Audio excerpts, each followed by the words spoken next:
Bonsoir à tous. Bon j'espère que vous allez bien. On se retrouve ce soir pour une petite vidéo qui je pense pourrait aider pas mal de personnes. Je vais faire un petit montage vidéo en fait pour vous expliquer les lois de la détection de métaux. Donc en fait, si je vous explique un peu mon parcours, je me suis lancé la détection de métaux en 2020. Mais j'étais pas très informé sur les lois. On m'avait dit que voilà, la détection de métaux était autorisée avec autorisation du propriétaire.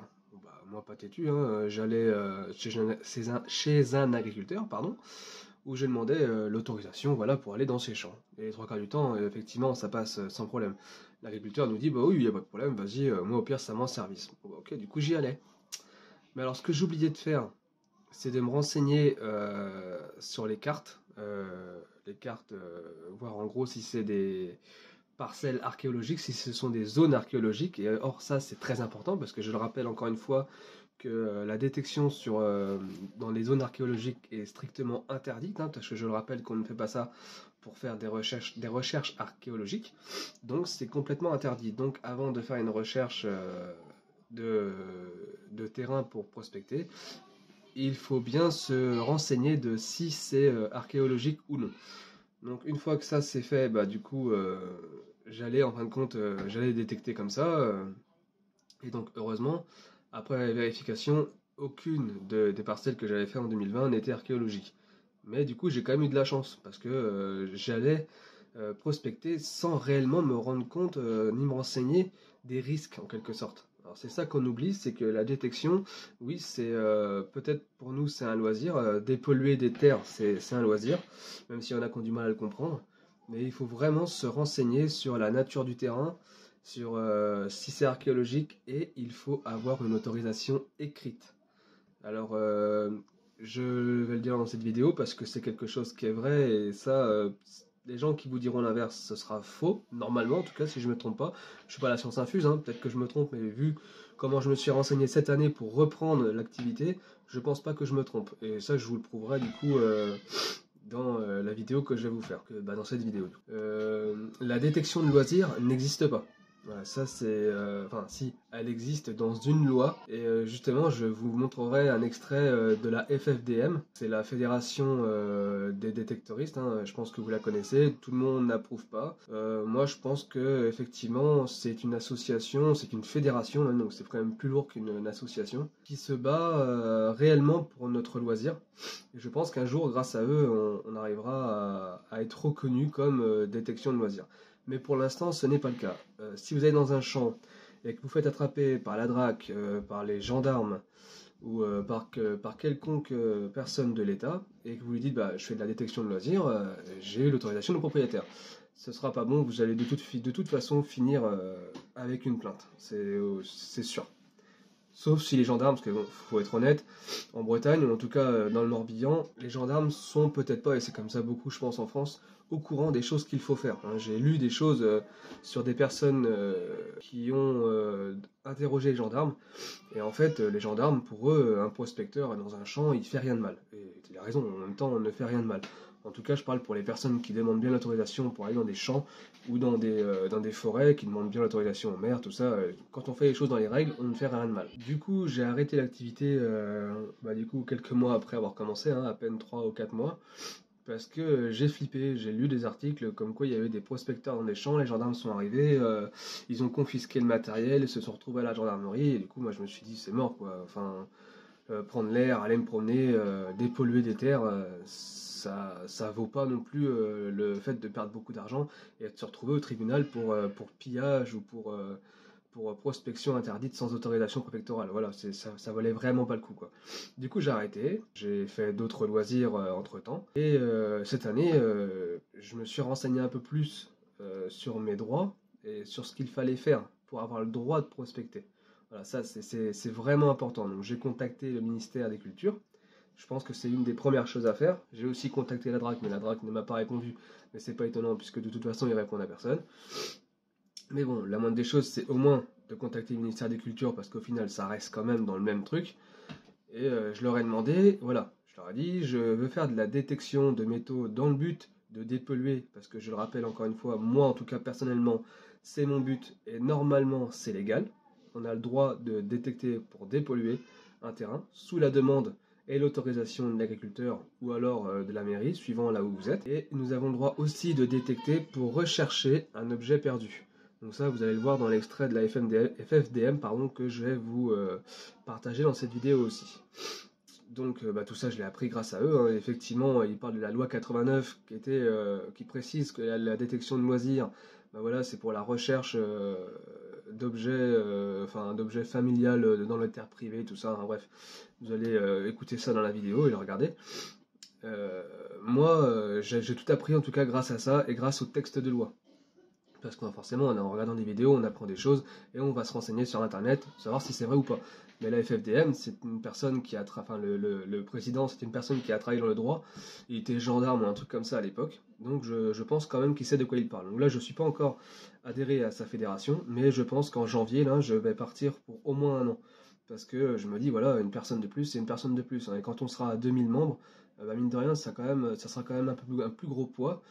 Et je pense que c'est vraiment vraiment important qu'il y ait des gens qui sont bien placés parce que lui il va au tribunal, hein, il se bat contre ces textes de loi, hein, il en a les preuves, il le fait sur internet, il partage toutes les avancées sur le loisir.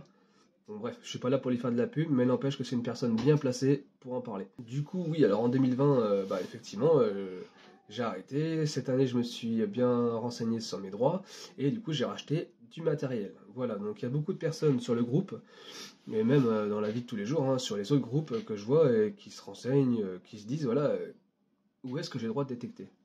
On peut détecter dans le but de dépollution ou de recherche d'objets agricoles avec une autorisation écrite disant bien que nous sommes là avec du coup l'autorisation de l'agriculteur, donc il faut le nom, le prénom, l'adresse des terres et il faut aussi la carte géographique avec l'emplacement du champ dans lequel vous détectez. Il faut que vous l'ayez sur vous en fait en cas de contrôle. Donc voilà, et dans cette autorisation là, ça doit être écrit que vous êtes là pour dépolluer ou pour rechercher une pièce agricole.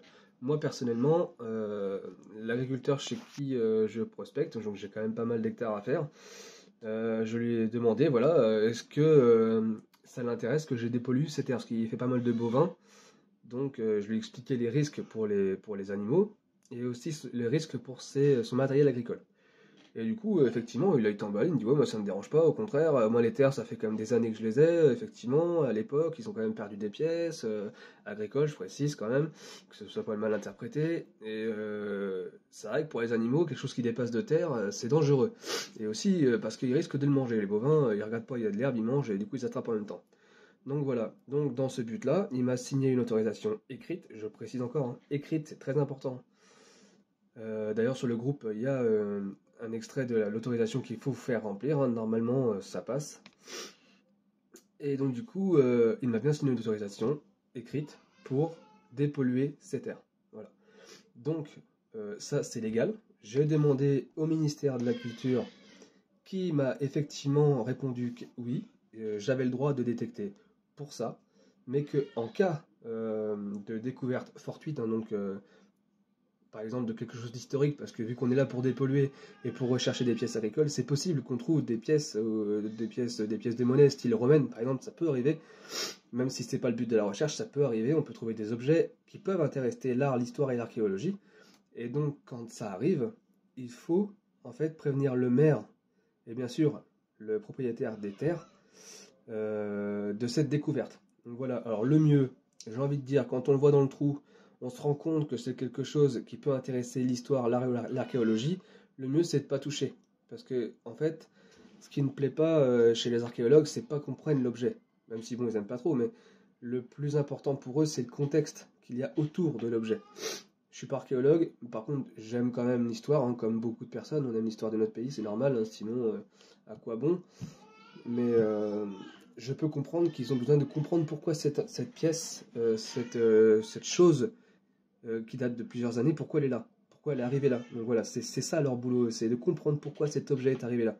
L'histoire, enfin l'objet en lui-même, pour eux, il n'a pas de valeur, et d'ailleurs pour nous non plus. Mais l'objet, on le retire de terre, c'est là qu'on fait le mal en fin de compte. Et je peux comprendre qu'ils pensent ça. Eux, ils ont besoin d'examiner le pourquoi. pourquoi cet objet est arrivé là. Donc voilà, si vous vous rendez compte que voilà, c'est un objet qui peut intéresser l'art, l'histoire et l'archéologie, vous laissez ça là, vous prenez le propriétaire, vous allez le voir le maire, vous prenez une petite photo et vous dites voilà, j'ai trouvé ça, est-ce que ça serait possible de prévenir euh, le ministère des Cultures? Oui, c'est des Cultures, ou directement la DRAC. Voilà. Bon, ce qu'il faut savoir, c'est que si effectivement il s'avère que l'objet les intéresse, le terrain dans lequel vous êtes devient automatiquement en fait zone archéologique. Donc vous n'avez plus le droit d'y venir. Ça sera définitivement interdit. Je tiens ça du ministère des Cultures, donc du secrétaire du ministre, qui me l'a directement envoyé par mail. Donc je vais vous joindre hein, toutes les réponses et les mails que je vous ai envoyés. Bah, j'en ai envoyé un et m'en a répondu à un. J'ai aussi contacté les gendarmes, parce que du coup oui, il y a autre chose aussi. Donc enfin bref, voilà, il faut faire ça, donc il faut prévenir le maire qui prévient la DRAC au ministère des Cultures. Et donc du coup vous avez pour aller dans le champ, vous êtes obligé d'aller dans un autre. Voilà, donc ça c'est la marche à suivre et c'est exactement la même. Si vous allez dans un chemin ou dans une forêt publique, il faut l'autorisation du maire, donc écrite aussi, hein, soit par mail ou soit une autorisation écrite pour des pollutions. Et ça sera la même marche à suivre, pardon, si vous trouvez quelque chose qui peut intéresser l'art, l'histoire et l'archéologie. Il faudra prévenir le maire qui préviendra la DRAC et vous n'aurez plus le droit d'y aller. Ce sera classé archéologie. Voilà, donc ça ce sont les démarches légales. Voilà, donc j'ai aussi contacté la gendarmerie par message directement, parce que maintenant on peut les avoir directement sur internet, ça évite de se déplacer. Je leur ai demandé quels étaient mes droits, si j'avais le droit de détecter dans un terrain privé non archéologique avec autorisation écrite du propriétaire pour dépollution. Ils m'ont répondu oui, à condition que ce ne soit pas archéologique et que j'ai bien une attestation écrite du propriétaire pour dépollution. Voilà, donc en fait ils m'ont répondu exactement la même chose que le ministère des Cultures. Donc déjà ça m'a rassuré, je me suis dit mais en fait voilà, pourquoi j'ai eu peur en 2020, j'aurais dû me renseigner en 2020. Donc rassurez-vous, tant que vous avez une autorisation écrite pour dépollution ou objets perdus ou recherche des pièces agricoles, normalement vous n'avez rien à craindre. Mais bien sûr, en cas de contrôle, il ne faut pas que vous fassiez pincer avec des objets pouvant intéresser l'art, l'histoire et l'archéologie avec vous. Sinon, bah forcément, hein, vous n'êtes pas crédible. Hein, et puis là, je le comprendrai tout à fait. Donc voilà, on peut trouver des objets sans le faire exprès, donc ce qu'on appelle des découvertes fortuites, mais il faut prévenir. Les autorités, c'est comme ça, c'est le seul moyen de pouvoir exercer notre loisir. Hein. Ça rend service et à l'agriculteur et à nous. Et dans ce sens-là, ça peut aussi rendre service au service de l'État, dans ce cas précis, les archéologues. Voilà, donc peut-être qu'un jour on travaillera main dans la main, va de s'en savoir. C'est le but justement de la FFDM. Voilà. Donc j'ai fait ça et j'ai aussi contacté le maire de ma commune en lui disant voilà je voudrais aller dans les chemins publics de la commune non archéologique. Il m'a dit pas de problème, je me renseigne au niveau du préfet. Moi ça m'intéresse parce que la dépollution c'est quelque chose qui me touche. Je dis bah tant mieux moi aussi, c'est quelque chose que j'aime beaucoup et que j'essaie aussi d'apprendre à mes enfants. Donc il a contacté le préfet, j'ai eu au moins une réponse que 2 semaines après. Et il s'avère qu'il m'a dit la même chose. En cas de découverte, il faut que je le prévienne. Il faut que lui prévienne ensuite après les autorités compétentes. Il faut que je le fasse que dans un but de dépollution. Il ne faut pas que l'on voit des traces de mon passage. Donc bien reboucher les trous, c'est très important, surtout dans des chemins où des gens passent. Strictement interdit d'aller dans les zones privées des bois, parce que sachez-le, hein, en France, il y a très peu de bois public. Hein, 75% des bois est privé. Donc voilà, allez bien là où est-ce que vous avez le droit, là où le maire vous a donné autorisation et ne dépassez pas le périmètre autorisé. C'est important aussi. Ayez toujours une autorisation écrite, une preuve que le maire vous autorise à détecter pour des pollutions ou alors que le propriétaire des bois vous a donné une autorisation écrite. N'allez pas près des lieux historiques, il y a un périmètre de sécurité. Moi je vais sur, c'est patrimoine... Atlas du patrimoine, je crois que c'est ça, ouais. Atlas du patrimoine. En fait, je regarde dans la zone là où je l'ai détecté et il marque en fait les zones archéologiques et les zones historiques avec le périmètre qu'on n'a pas le droit d'approcher. Je crois que c'est un périmètre de 500 mètres d'un lieu historique, on n'a pas le droit de s'y approcher. Voilà, donc ça c'est pareil, ce sont des choses à savoir. Donc quand vous allez demander une autorisation, avant d'y aller, le champ, vous regardez tout ça, c'est très important. Et une fois que vous voyez que c'est effectivement pas historique, il n'y a pas de zone et que c'est pas archéologique, là vous pouvez aller demander l'autorisation au propriétaire. Comment? Alors ça sera le sujet d'une autre vidéo. Je vous expliquerai comment moi j'ai fait pour trouver des autorisations et comment j'ai fait pour trouver les propriétaires des terrains. Vous allez voir, c'est très simple. Au début, j'étais très timide, parce que je suis quelqu'un de timide, ça paraît peut-être pas comme ça, mais je le suis. Et j'osais pas aller voir les gens, hein. Donc détecter sans autorisation, c'était juste pas possible, c'est illégal. Et je cherche pas du tout les embrouilles, donc je me suis dit, allez, on prend son courage à deux mains et on y va. Et au final, ça se passe très bien. Dans les trois quarts du temps, ils acceptent. Donc voilà, je pense que j'ai fait le tour des choses légales et illégales. Donc j'ai plus qu'à maintenant vous passer l'extrait de la FFDM qui précise tout ce que je viens de dire et je vous passerai en même temps dans le passage de cette vidéo les mails, enfin le mail que j'ai envoyé au ministère des Cultures, la réponse du ministère de la Culture, les messages que j'ai envoyés à la gendarmerie, leur réponse, et aussi messages que j'ai envoyés par mail aussi au maire de ma commune et sa réponse. Voilà, comme ça vous verrez bien que ce que j'ai écrit, enfin, ce que je vous dis, c'est pas des noises, quoi. C'est la stricte vérité. Et ceux qui vous disent que ça ne suffit pas, que c'est des conneries, bah, à part dire que le service de l'État, l'État c'est des menteurs. Moi après, je suis pas juge, hein, je suis pas juriste, je suis rien du tout, hein. Moi je demande l'autorisation aux services compétentes, ils me donnent mes droits, hein, je les respecte. Si je me retrouve un jour devant un tribunal, je leur sors ça. Et honnêtement, là, je vois pas ce que je peux faire de plus. Donc moi, pour moi, à partir de ce moment-là, tant que je respecte ces consignes, je suis en sécurité. Si vous, vous faites la même chose, vous le serez aussi. Donc voilà. Sur ce, bah écoutez, je vous souhaite à tous une très bonne soirée. Moi, je vais aller travailler à 20h18, donc je vais pas tarder. Et donc j'espère que cette petite vidéo vous aura éclairci et vous aura aidé. Voilà, donc je vous souhaite à tous une bonne soirée et je vous fais des gros bisous. Salut! Et pour la même loi, la 89-900, le sénateur, il a un nom bizarre celui-là, Miroudou, a donné une définition de la détection de loisirs. Eh oui, il y a une définition de la détection de loisirs. Alors là aussi, je vais ressortir mon petit papier. Je vais vous lire ce qu'est la détection de loisirs. Donc la détection qui, soi-disant, est permise par la loi de 89. Hein. Accrochez-vous bien. Alors, le sénateur Miroudou, il nous dit « Les hypothèses dans lesquelles l'utilisation des détecteurs de métaux n'est pas soumise à autorisation restent circonscrites, c'est-à-dire limitées. Elles concernent donc l'utilisation des détecteurs de métaux. Elles concernent les propriétaires privés qui prospectent dans leur propriété afin de retrouver un trésor familial. Ben oui, ça, c'est autorisé. Elles concernent le recours à ces appareils pour localiser des tuyauteries ou des bijoux perdus. Elles concernent la prospection sur les dunes ou sur les plages d'Aquitaine en raison de la forte improbabilité d'y découvrir des vestiges archéologiques. Voilà la définition de ce que le sénateur Miroudou appelait la détection de loisirs, c'est-à-dire les recherches d'objets familiales, les recherches de tuyaux enfuis, de bijoux, et la détection sur les plages d'Aquitaine. Voilà, c'est ça la détection de loisirs qui est autorisée par la loi de 89. Ouais.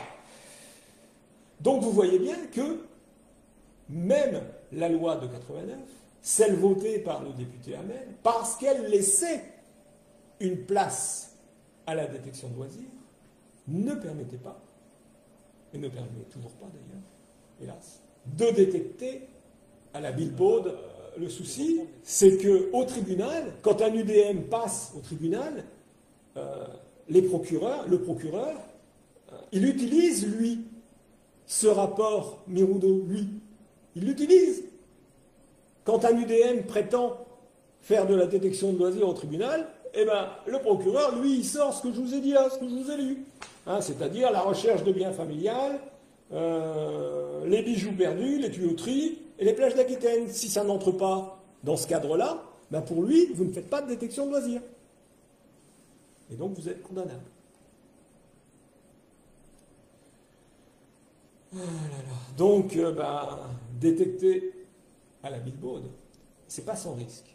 C'est pour ça, et on le répète, il répète beaucoup le président, et on le répète, il faut avoir un motif légal pour utiliser son détecteur aujourd'hui en France. L'utilisation du détecteur, l'usage du détecteur est autorisé, il n'y a pas de problème pour faire de la recherche d'objets récents. pour faire de la dépollution, éventuellement pour faire de la recherche sur la plage, une plage qui n'est pas classée. Hein. Voilà.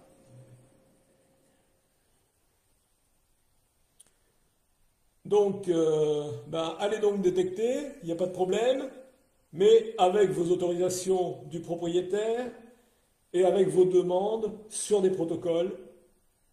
Le propriétaire vous demande de rechercher ceci ou cela, vous êtes dans votre droit. Le propriétaire vous demande de dépolluer, vous êtes aussi dans votre droit.